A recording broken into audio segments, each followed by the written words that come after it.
So basically, ang gagawin nitong powder wax is bibigyan niya ng volume yung hair mo. If gusto niyo ma-achieve talaga yung talagang matte finish na hairstyle, tapos may volume, highly recommended ko to use two hair products, which is this one. This is a clay actually from Lee Stafford, London, and then use a powder wax. Usually, ang ginagawa ko guys is nagbo-blower muna ako ng buhok.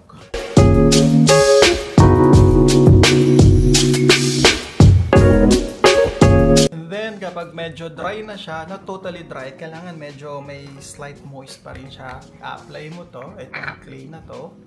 Konti lang actually.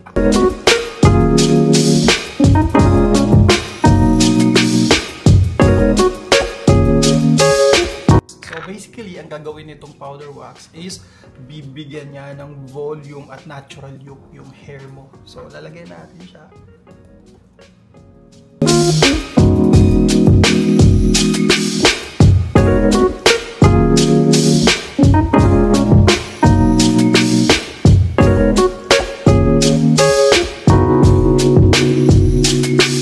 This is the final look.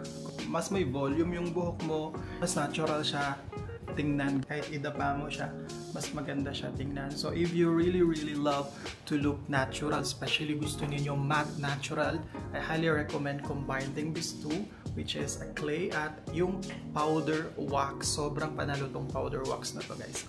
So,